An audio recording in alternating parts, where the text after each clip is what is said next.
सुभाष चंद्र बोस भारत के स्वतंत्रता संग्राम के अग्रणी तथा सबसे बड़े नेता थे। द्वितीय विश्वयुद्ध के दौरान अंग्रेजों के खिलाफ लड़ने के लिए उन्होंने जापान के सहयोग से आजाद हिंद फौज का गठन किया था। उनके द्वारा दिया गया जय हिंद का नारा भारत का राष्ट्रीय नारा बन गया है। तुम मुझे खून दो मैं तुम्हें आजादी दूंगा का नारा भी उनका था, जो उस समय अत्यधिक प्रचलन में आया। भारतवासी उन्हें नेताजी के नाम से संबोधित करते हैं। कुछ इतिहासकारों का मानना है कि जब नेताजी ने जापान और जर्मनी से सहायता लेने का प्रयास किया था, तो ब्रिटिश सरकार ने अपने गुप्तचरों को 1941 में उन्हें खत्म करने का आदेश दिया था।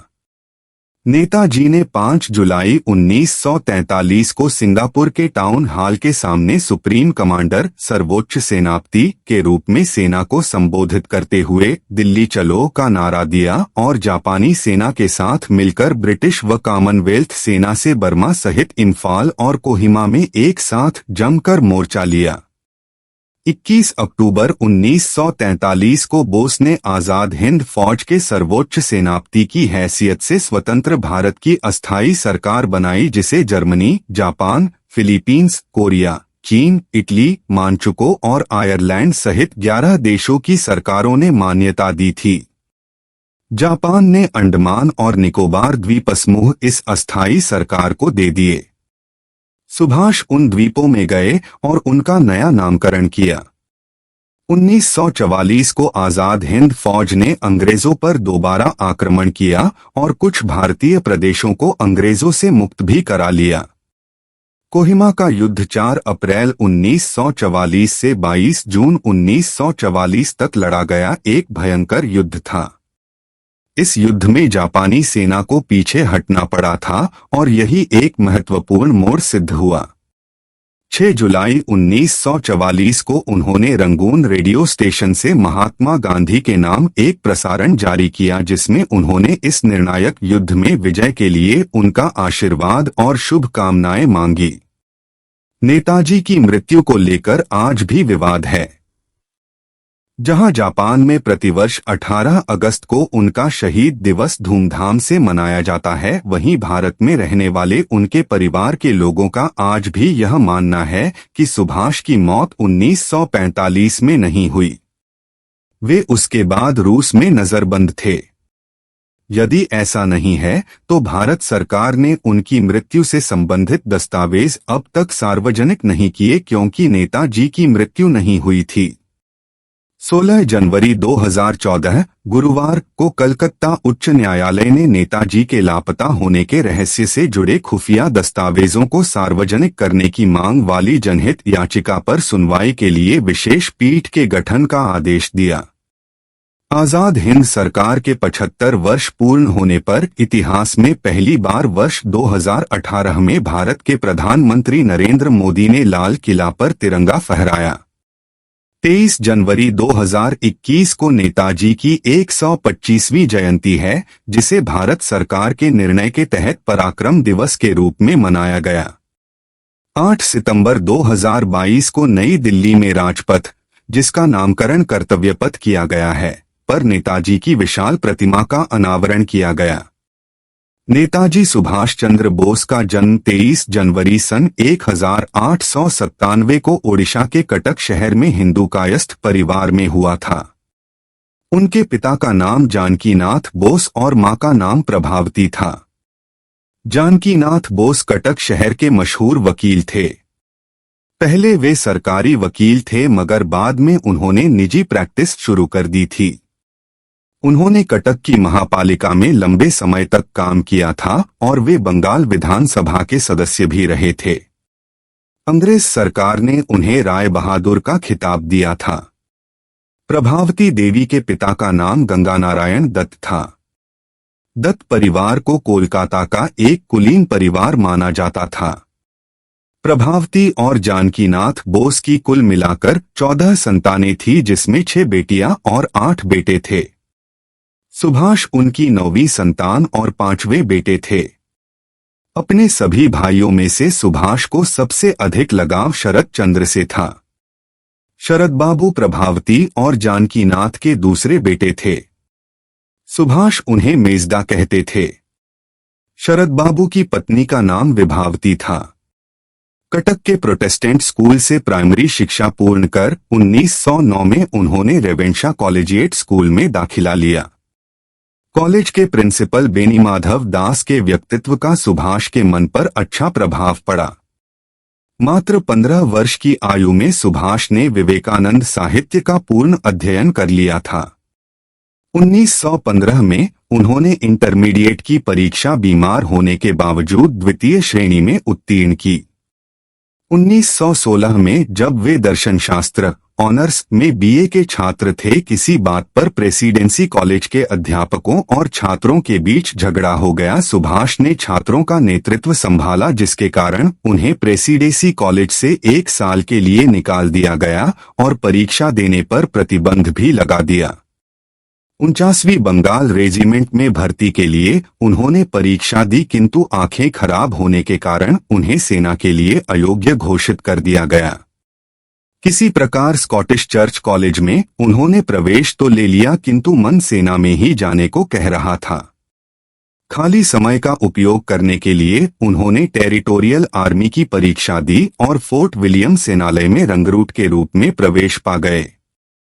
फिर ख्याल आया कि कहीं इंटरमीडिएट की तरह बीए में भी कम नंबर न आ जाएं। सुभाष ने खूब मन लगाकर पढ़ाई की और 1919 में बीए ऑनर्स की परीक्षा प्रथम श्रेणी में उत्तीर्ण की।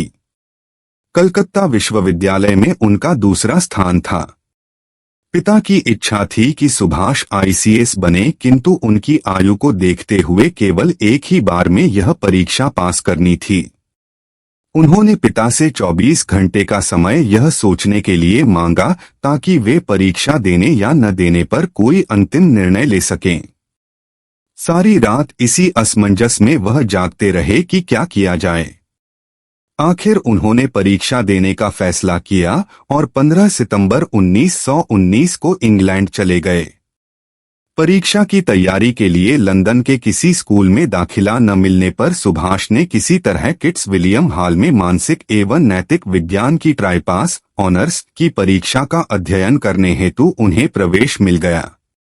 इससे उनके रहने व खाने की समस्या हल हो गई। हाल में एडमिशन लेना तो बहाना था, असली मकसद तो आईसीएस में पास होकर दिखाना था। सो उन्होंने 1920 में वरीयता सूची में चौथा स्थान प्राप्त करते हुए पास कर ली। इसके बाद सुभाष ने अपने बड़े भाई शरदचंद्र बोस को पत्र लिखकर उनकी राय जाननी चाहिए कि उनके दिलोदिमाग पर तो महर्षि दयानंद सरस्वती और महर्षि अरविंद घोष के आदर्शों ने कब्जा कर रखा है। ऐसे में आईसीएस बनकर वह अंग्रेजों की गुलामी कैसे कर पाएंगे। 22 अप्रैल 1921 को भारत सचिव E0S0 मॉन्टेग्यू को आईसीएस से त्यागपत्र देने का पत्र लिखा। एक पत्र देशबंधु चित्तरंजन दास को लिखा, किंतु अपनी मां प्रभावती का यह पत्र मिलते ही कि पिता, परिवार के लोग या अन्य कोई कुछ भी कहे, उन्हें अपने बेटे के इस फैसले पर गर्व है। सुभाष जून 1921 में मानसिक एवं नैतिक विज्ञान में ट्राइपास ऑनर्स की डिग्री के साथ स्वदेश वापस लौट आए। कोलकाता के स्वतंत्रता सेनानी देशबंधु चित्तरंजन दास के कार्य से प्रेरित होकर सुभाष दास बाबू के साथ काम करना चाहते थे।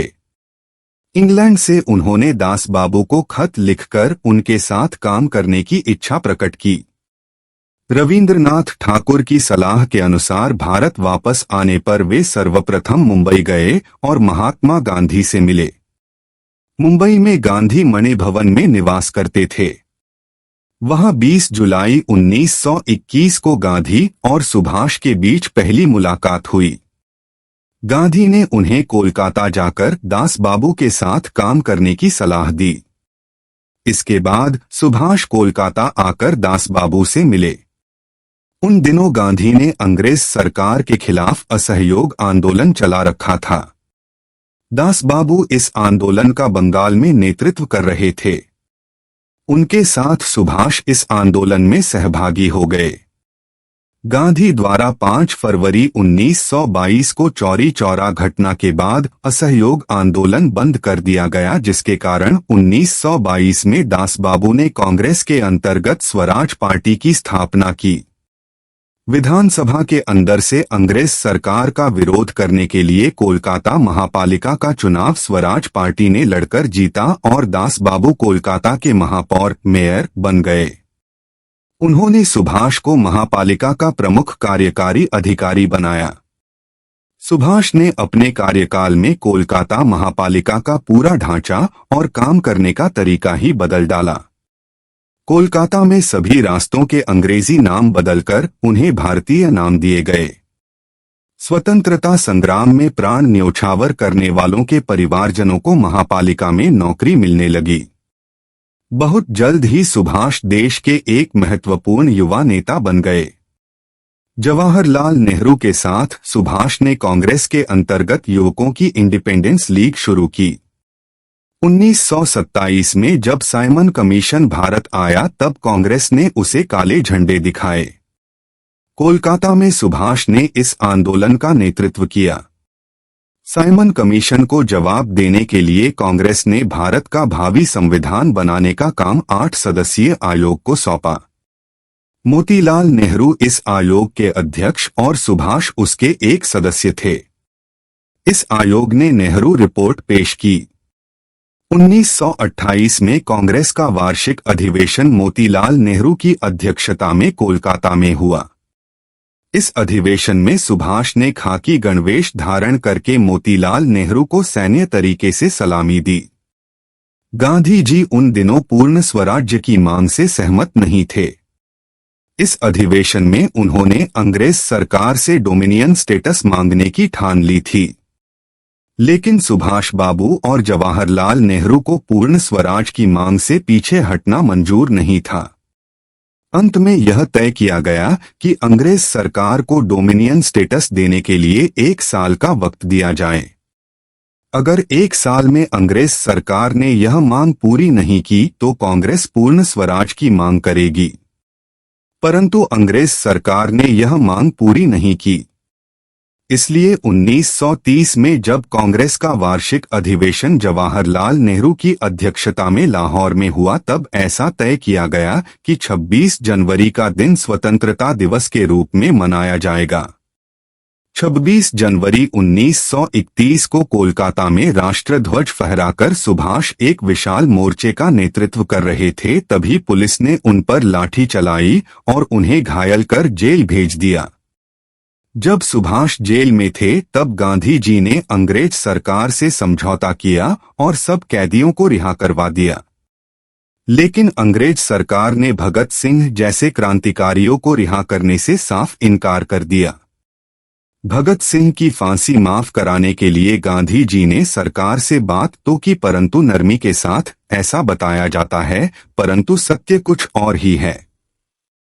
सुभाष चाहते थे कि इस विषय पर गांधी जी अंग्रेज सरकार के साथ किया गया समझौता तोड़ दें, लेकिन गांधी जी अपनी ओर से दिया गया वचन तोड़ने को राजी नहीं थे। अंग्रेज सरकार अपने स्थान पर अड़ी रही और भगत सिंह व उनके साथियों को फांसी दे दी गई। भगत सिंह को न बचा पाने पर सुभाष गांधी और कांग्रेस के तरीकों से बहुत नाराज हो गए। अपने सार्वजनिक जीवन में सुभाष को कुल 11 बार कारावास हुआ। सबसे पहले उन्हें 16 जुलाई 1921 में 6 महीने का कारावास हुआ। 1925 में गोपीनाथ साहा नामक एक क्रांतिकारी कोलकाता के पुलिस अधीक्षक चार्ल्स टेगार्ट को मारना चाहता था। उसने गलती से अर्नेस्ट डे नामक एक व्यापारी को मार डाला। इसके लिए उसे फांसी की सजा दी गई। गोपीनाथ को फांसी होने के बाद सुभाष फूट फूट कर रोए। उन्होंने गोपीनाथ का शव मांगकर उसका अंतिम संस्कार किया। इससे अंग्रेज सरकार ने यह निष्कर्ष निकाला कि सुभाष ज्वलंत क्रांतिकारियों से न केवल संबंध ही रखते हैं अपितु वे उन्हें उत्प्रेरित भी करते हैं। इसी बहाने अंग्रेज सरकार ने सुभाष को गिरफ्तार किया और बिना कोई मुकदमा चलाए उन्हें अनिश्चित काल के लिए म्यांमार के मांडले कारागृह में बंदी बनाकर भेज दिया। 5 नवंबर 1925 को देशबंधु चित्तरंजन दास कोलकाता में चल बसे। सुभाष ने उनकी मृत्यु की खबर मांडले कारागृह में रेडियो पर सुनी। मांडले कारागृह में रहते समय सुभाष की तबीयत बहुत खराब हो गई।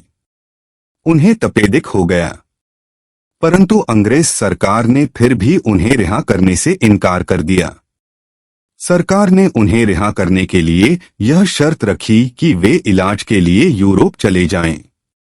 लेकिन सरकार ने यह स्पष्ट नहीं किया कि इलाज के बाद वे भारत कब लौट सकते हैं। इसलिए सुभाष ने यह शर्त स्वीकार नहीं की। आखिर में परिस्थिति इतनी कठिन हो गई कि जेल अधिकारियों को यह लगने लगा कि शायद वे कारावास में ही न मर जाएं। अंग्रेज सरकार यह खतरा भी नहीं उठाना चाहती थी कि सुभाष की कारागृह में मृत्यु हो जाए, इसलिए सरकार ने उन्हें रिहा कर दिया। उसके बाद सुभाष इलाज के लिए डलहौजी चले गए। 1930 में सुभाष कारावास में ही थे कि चुनाव में उन्हें कोलकाता का महापौर चुना गया, इसलिए सरकार उन्हें रिहा करने पर मजबूर हो गई। 1932 में सुभाष को फिर से कारावास हुआ। इस बार उन्हें अल्मोड़ा जेल में रखा गया। अल्मोड़ा जेल में उनकी तबीयत फिर से खराब हो गई। चिकित्सकों की सलाह पर सुभाष इस बार इलाज के लिए यूरोप जाने को राजी हो गए। सन 1933 से लेकर 1936 तक सुभाष यूरोप में रहे। यूरोप में सुभाष ने अपनी सेहत का ख्याल रखते हुए अपना कार्य बदस्तूर जारी रखा। वहां वे इटली के नेता मुसोलिनी से मिले, जिन्होंने उन्हें भारत के स्वतंत्रता संग्राम में सहायता करने का वचन दिया। आयरलैंड के नेता डी वलेरा सुभाष के अच्छे दोस्त बन गए। जिन दिनों सुभाष यूरोप में थे, उन्हीं दिनों जवाहरलाल नेहरू की पत्नी कमला नेहरू का ऑस्ट्रिया में निधन हो गया। सुभाष ने वहां जाकर जवाहरलाल नेहरू को सांत्वना दी। बाद में सुभाष यूरोप में विट्ठल भाई पटेल से मिले। विट्ठल भाई पटेल के साथ सुभाष ने मंत्रणा की, जिसे पटेल बोस विश्लेषण के नाम से प्रसिद्धि मिली। इस विश्लेषण में उन दोनों ने गांधी के नेतृत्व की जमकर निंदा की। उसके बाद विट्ठल भाई पटेल जब बीमार हो गए तो सुभाष ने उनकी बहुत सेवा की, मगर विट्ठल भाई पटेल नहीं बचे, उनका निधन हो गया। विट्ठल भाई पटेल ने अपनी वसीयत में अपनी सारी संपत्ति सुभाष के नाम कर दी, मगर उनके निधन के पश्चात उनके भाई सरदार वल्लभ भाई पटेल ने इस वसीयत को स्वीकार नहीं किया। सरदार पटेल ने इस वसीयत को लेकर अदालत में मुकदमा चलाया। यह मुकदमा जीतने पर सरदार वल्लभ भाई पटेल ने अपने भाई की सारी संपत्ति गांधी के हरिजन सेवा कार्य को भेंट कर दी। 1934 में सुभाष को उनके पिता के मृत्युशैया पर होने की खबर मिली। खबर सुनते ही वे हवाई जहाज से कराची होते हुए कोलकाता लौटे। यद्यपि कराची में ही उन्हें पता चल गया था कि उनके पिता की मृत्यु हो चुकी है, फिर भी वे कोलकाता गए। कोलकाता पहुंचते ही अंग्रेज सरकार ने उन्हें गिरफ्तार कर लिया और कई दिन जेल में रखकर वापस यूरोप भेज दिया। सन 1934 में जब सुभाष ऑस्ट्रिया में अपना इलाज कराने हेतु ठहरे हुए थे, उस समय उन्हें अपनी पुस्तक लिखने हेतु एक अंग्रेजी जानने वाले टाइपिस्ट की आवश्यकता हुई। उनके एक मित्र ने एमिली शेंकल नाम की एक ऑस्ट्रियन महिला से उनकी मुलाकात करा दी। एमिली के पिता एक प्रसिद्ध पशु चिकित्सक थे। सुभाष एमिली की ओर आकर्षित हुए और उन दोनों में स्वाभाविक प्रेम हो गया। नाजी जर्मनी के सख्त कानूनों को देखते हुए उन दोनों ने सन 1942 में बाड गास्टिन नामक स्थान पर हिंदू पद्धति से विवाह रचा लिया। वियना में एमिली ने एक पुत्री को जन्म दिया। सुभाष ने उसे पहली बार तब देखा जब वह मुश्किल से 4 सप्ताह की थी। उन्होंने उसका नाम अनिता बोस रखा था। अगस्त 1945 में ताइवान में हुई तथाकथित विमान दुर्घटना में जब सुभाष की मौत हुई, अनिता 3.25 साल की थी। अनिता अभी जीवित है। उसका नाम अनिता बोस फाफ है। अपने पिता के परिवारजनों से मिलने अनिता फाफ कभी कभी भारत भी आती है। 1938 में गांधी जी ने कांग्रेस अध्यक्ष पद के लिए सुभाष को चुना तो था, मगर उन्हें सुभाष की कार्यपद्धति पसंद नहीं आई। इसी दौरान यूरोप में द्वितीय विश्वयुद्ध के बादल छा गए थे। सुभाष चाहते थे कि इंग्लैंड की इस कठिनाई का लाभ उठाकर भारत का स्वतंत्रता संग्राम अधिक तीव्र किया जाए। उन्होंने अपने अध्यक्षीय कार्यकाल में इस ओर कदम उठाना भी शुरू कर दिया था, परंतु गांधी जी इससे सहमत नहीं थे। 1939 में जब नया कांग्रेस अध्यक्ष चुनने का समय आया तब सुभाष चाहते थे कि कोई ऐसा व्यक्ति अध्यक्ष बनाया जाए जो इस मामले में किसी दबाव के आगे बिल्कुल न झुके। ऐसा किसी दूसरे व्यक्ति के सामने न आने पर सुभाष ने स्वयं कांग्रेस अध्यक्ष बने रहना चाहा, लेकिन गांधी उन्हें अध्यक्ष पद से हटाना चाहते थे। गांधी ने अध्यक्ष पद के लिए पट्टाभी सीतारमैया को चुना। कविवर रविंद्रनाथ ठाकुर ने गांधी को पत्र लिखकर सुभाष को ही अध्यक्ष बनाने का निवेदन किया। प्रफुल्लचंद्र राय और मेघनाद साहा जैसे वैज्ञानिक भी सुभाष को ही फिर से अध्यक्ष के रूप में देखना चाहते थे, लेकिन गांधी जी ने इस मामले में किसी की बात नहीं मानी। कोई समझौता न हो पाने पर बहुत बरसों बाद कांग्रेस पार्टी में अध्यक्ष पद के लिए चुनाव हुआ। सब समझते थे कि जब महात्मा गांधी ने पट्टाभी सीतारमैया का साथ दिया है तब वे चुनाव आसानी से जीत जाएंगे, लेकिन वास्तव में सुभाष को चुनाव में 1580 मत और सीतारमैया को 1377 मत मिले। गांधी जी के विरोध के बावजूद सुभाष बाबू 203 मतों से चुनाव जीत गए, मगर चुनाव के नतीजे के साथ बात खत्म नहीं हुई। गांधी जी ने पट्टाभी सीतारमैया की हार को अपनी हार बताकर अपने साथियों से कह दिया कि अगर वे सुभाष के तरीकों से सहमत नहीं हैं तो वे कांग्रेस से हट सकते हैं। इसके बाद कांग्रेस कार्यकारिणी के 14 में से 12 सदस्यों ने इस्तीफा दे दिया। जवाहरलाल नेहरू तटस्थ बने रहे और अकेले शरद बाबू सुभाष के साथ रहे। 1939 का वार्षिक कांग्रेस अधिवेशन त्रिपुरी में हुआ। इस अधिवेशन के समय सुभाष बाबू तेज बुखार से इतने बीमार हो गए थे कि उन्हें स्ट्रेचर पर लिटाकर अधिवेशन में लाना पड़ा। गांधी जी स्वयं भी इस अधिवेशन में उपस्थित नहीं रहे और उनके साथियों ने भी सुभाष को कोई सहयोग नहीं दिया। अधिवेशन के बाद सुभाष ने समझौते के लिए बहुत कोशिश की, लेकिन गांधी जी और उनके साथियों ने उनकी एक न मानी। परिस्थिति ऐसी बन गई कि सुभाष कुछ काम ही न कर पाए। आखिर में तंग आकर 29 अप्रैल 1939 को सुभाष ने कांग्रेस अध्यक्ष पद से इस्तीफा दे दिया। 3 मई 1939 को सुभाष ने कांग्रेस के अंदर ही फॉरवर्ड ब्लॉक के नाम से अपनी पार्टी की स्थापना की। कुछ दिन बाद सुभाष को कांग्रेस से ही निकाल दिया गया। बाद में फॉरवर्ड ब्लॉक अपने आप एक स्वतंत्र पार्टी बन गई। द्वितीय विश्व युद्ध शुरू होने से पहले से ही फॉरवर्ड ब्लॉक ने स्वतंत्रता संग्राम को और अधिक तीव्र करने के लिए जन जागृति शुरू की। 3 सितंबर 1939 को मद्रास में सुभाष को ब्रिटेन और जर्मनी में युद्ध छिड़ने की सूचना मिली। उन्होंने घोषणा की कि अब भारत के पास सुनहरा मौका है, उसे अपनी मुक्ति के लिए अभियान तेज कर देना चाहिए। 8 सितंबर 1939 को युद्ध के प्रति पार्टी का रुख तय करने के लिए सुभाष को विशेष आमंत्रित के रूप में कांग्रेस कार्य समिति में बुलाया गया। उन्होंने अपनी राय के साथ यह संकल्प भी दोहराया कि अगर कांग्रेस यह काम नहीं कर सकती है तो फॉरवर्ड ब्लॉक अपने दम पर ब्रिटिश राज के खिलाफ युद्ध शुरू कर देगा। अगले ही वर्ष जुलाई में कलकत्ता स्थित हालवेट स्तंभ, जो भारत की गुलामी का प्रतीक था, सुभाष की यूथ ब्रिगेड ने रातों रात वह स्तंभ मिट्टी में मिला दिया। सुभाष के स्वयंसेवक उसकी नींद की एक एक ईंट उखाड़ ले गए। यह एक प्रतीकात्मक शुरुआत थी।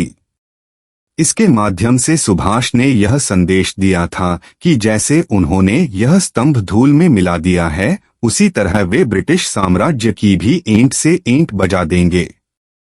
इसके परिणामस्वरूप अंग्रेज सरकार ने सुभाष सहित फॉरवर्ड ब्लॉक के सभी मुख्य नेताओं को कैद कर लिया। द्वितीय विश्व युद्ध के दौरान सुभाष जेल में निष्क्रिय रहना नहीं चाहते थे। सरकार को उन्हें रिहा करने पर मजबूर करने के लिए सुभाष ने जेल में आमरण अनशन शुरू कर दिया। हालत खराब होते ही सरकार ने उन्हें रिहा कर दिया, मगर अंग्रेज सरकार यह भी नहीं चाहती थी कि सुभाष युद्ध के दौरान मुक्त रहें। इसलिए सरकार ने उन्हें उनके ही घर पर नजरबंद करके बाहर पुलिस का कड़ा पहरा बिठा दिया। नजरबंदी से निकलने के लिए सुभाष ने एक योजना बनाई। 16 जनवरी 1941 को वे पुलिस को चकमा देते हुए एक पठान मोहम्मद जियाउद्दीन के वेश में अपने घर से निकले। शरद बाबू के बड़े बेटे शिशिर ने उन्हें अपनी गाड़ी से कोलकाता से दूर झारखंड राज्य के धनबाद जिले गोमोह तक पहुंचाया। गोमोह रेलवे स्टेशन वर्तमान में नेताजी सुभाष चंद्र बोस जंक्शन गोमोह से फ्रंटियर मेल पकड़कर वे पेशावर पहुंचे। पेशावर में उन्हें फॉरवर्ड ब्लॉक के एक सहकारी मियां अकबर शाह मिले। मियां अकबर शाह ने उनकी मुलाकात कीर्ति किसान पार्टी के भगतराम तलवार से करा दी। भगतराम तलवार के साथ सुभाष पेशावर से अफगानिस्तान की राजधानी काबुल की ओर निकल पड़े। इस सफर में भगतराम तलवार रहमत खान नाम के पठान और सुभाष उनके गूंगे भरे चाचा बने थे। पहाड़ियों में पैदल चलते हुए उन्होंने यह सफर पूरा किया। काबुल में सुभाष 2 महीनों तक उत्तमचंद मल्होत्रा नामक एक भारतीय व्यापारी के घर में रहे। वहां उन्होंने पहले रूसी दूतावास में प्रवेश पाना चाहा। इसमें नाकामयाब रहने पर उन्होंने जर्मन और इटालियन दूतावासों में प्रवेश पाने की कोशिश की। इटालियन दूतावास में उनकी कोशिश सफल रही। जर्मन और इटालियन दूतावासों ने उनकी सहायता की। आखिर में आर्लैंडो मैजोंटा नामक इटालियन व्यक्ति बनकर सुभाष काबुल से निकलकर रूस की राजधानी मास्को होते हुए जर्मनी की राजधानी बर्लिन पहुंचे। बर्लिन में सुभाष सर्वप्रथम रिबेनट्रोप जैसे जर्मनी के अन्य नेताओं से मिले। उन्होंने जर्मनी में भारतीय स्वतंत्रता संगठन और आजाद हिंद रेडियो की स्थापना की। इसी दौरान सुभाष नेताजी के नाम से जाने जाने लगे। जर्मन सरकार के एक मंत्री एडम फॉन ट्रॉट सुभाष के अच्छे दोस्त बन गए। आखिर 29 मई 1942 के दिन सुभाष जर्मनी के सर्वोच्च नेता एडोल्फ हिटलर से मिले। लेकिन हिटलर को भारत के विषय में विशेष रुचि नहीं थी। उन्होंने सुभाष को सहायता का कोई स्पष्ट वचन नहीं दिया। कई साल पहले हिटलर ने माइन काम्फ नामक आत्मचरित्र लिखा था। इस किताब में उन्होंने भारत और भारतीय लोगों की बुराई की थी।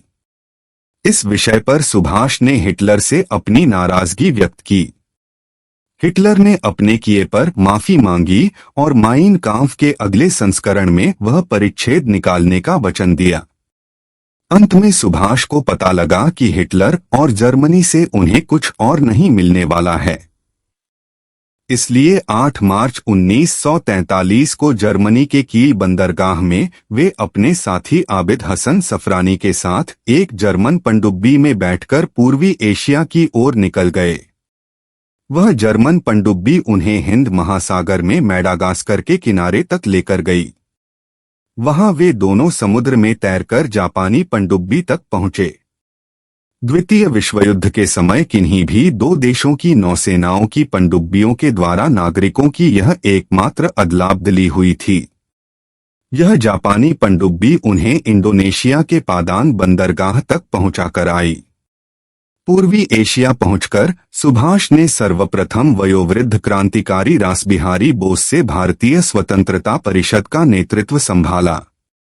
सिंगापुर के एडवर्ड पार्क में रासबिहारी ने स्वेच्छा से स्वतंत्रता परिषद का नेतृत्व सुभाष को सौंपा था। जापान के प्रधानमंत्री जनरल हिदेकी तोजो ने नेताजी के व्यक्तित्व से प्रभावित होकर उन्हें सहयोग करने का आश्वासन दिया। कई दिन पश्चात नेताजी ने जापान की संसद डायट के सामने भाषण दिया। 21 अक्टूबर 1943 के दिन नेताजी ने सिंगापुर में आरजी हुकूमत आजाद हिंद स्वाधीन भारत की अंतरिम सरकार की स्थापना की। वे खुद इस सरकार के राष्ट्रपति, प्रधानमंत्री और युद्ध मंत्री बने। इस सरकार को कुल 9 देशों ने मान्यता दी। नेताजी आजाद हिंद फौज के प्रधान सेनापति भी बन गए।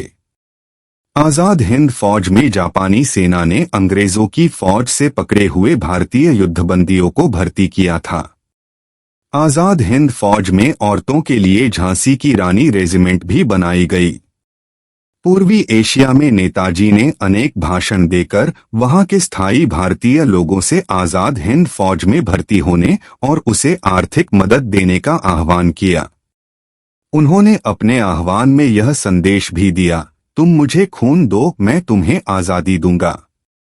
द्वितीय विश्व युद्ध के दौरान आजाद हिंद फौज ने जापानी सेना के सहयोग से भारत पर आक्रमण किया।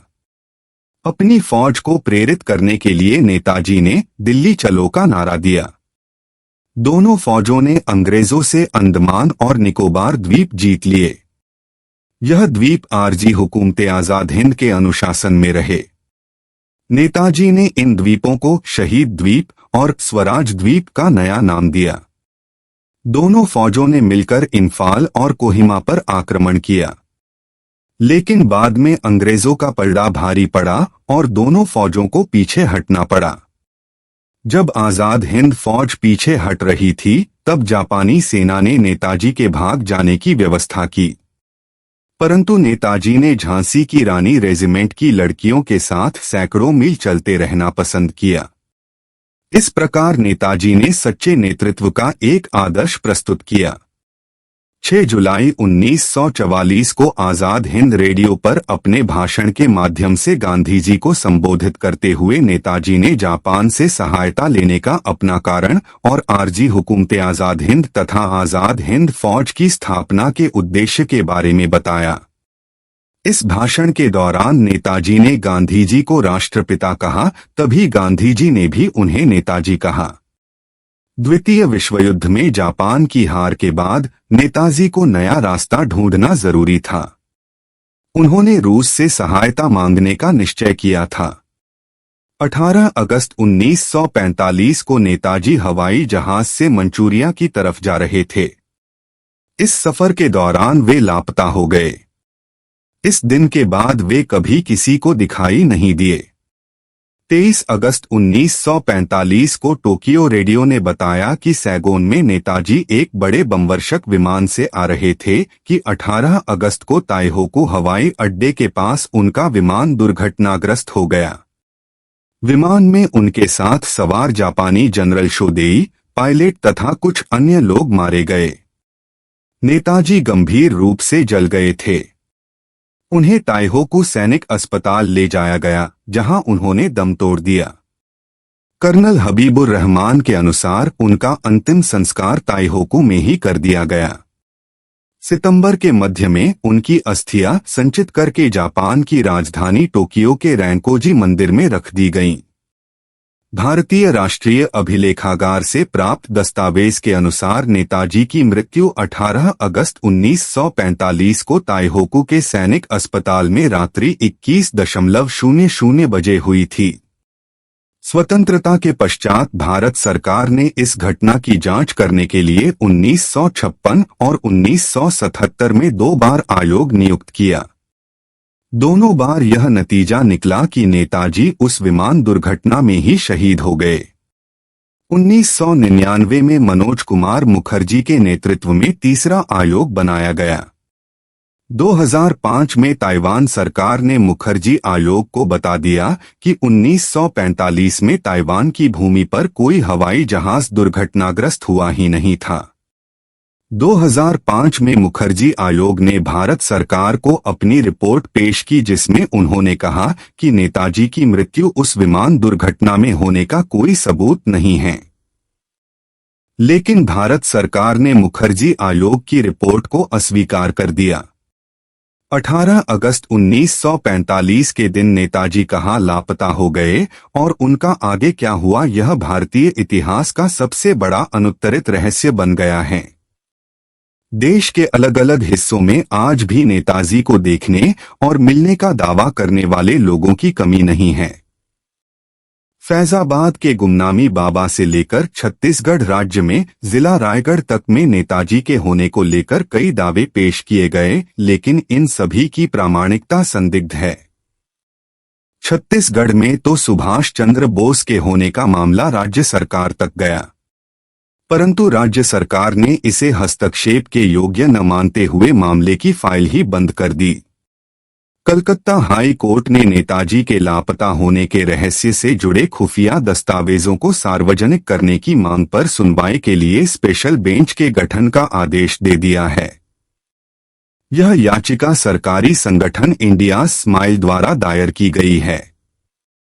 इस याचिका में भारत संघ, राष्ट्रीय सलाहकार परिषद, रॉ, खुफिया विभाग, प्रधानमंत्री के निजी सचिव, रक्षा सचिव, गृह विभाग और पश्चिम बंगाल सरकार सहित कई अन्य लोगों को प्रतिवादी बनाया गया है।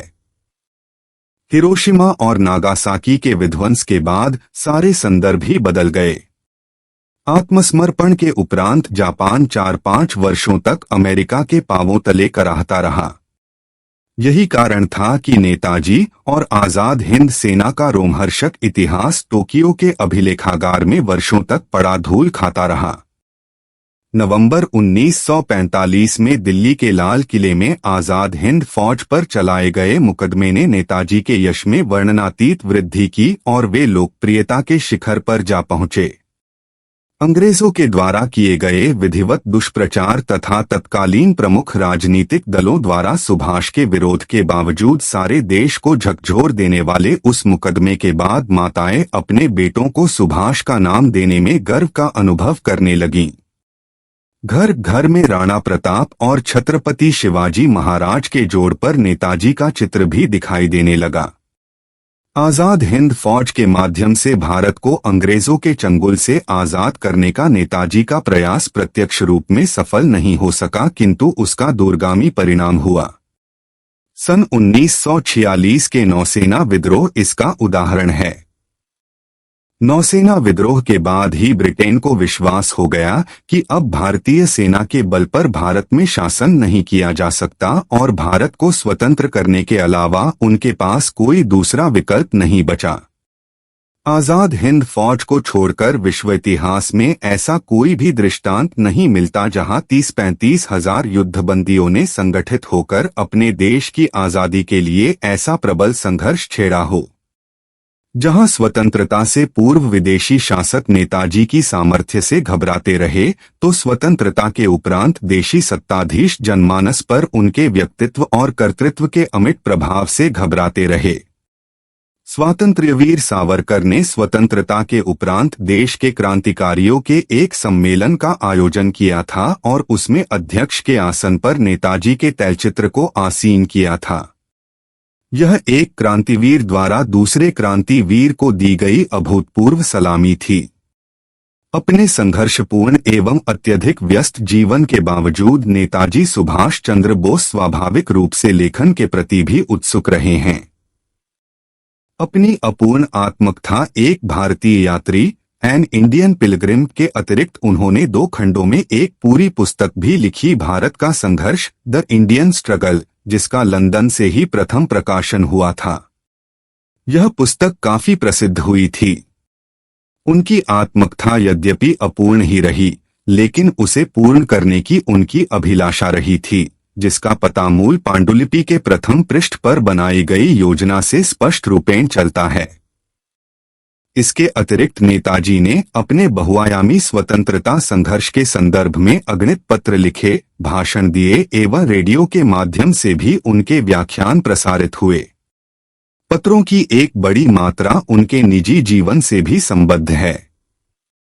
दिसंबर 1940 से नेताजी के अंतिम समय तक उनके पूर्ण विश्वासपात्र तथा निकट सहयोगी रहे डॉ. शिशिर कुमार बोस ने नेताजी रिसर्च ब्यूरो की स्थापना कर नेताजी के समग्र साहित्य के प्रकाशन का विशाल कार्य मुख्यतः विनोद सी शून्य चौधरी के साथ मिलकर 1961 ईस्वी में आरंभ किया था और 1980 में 12 खंडों में संकलित रचनाओं के प्रकाशन का काम शुरू हुआ।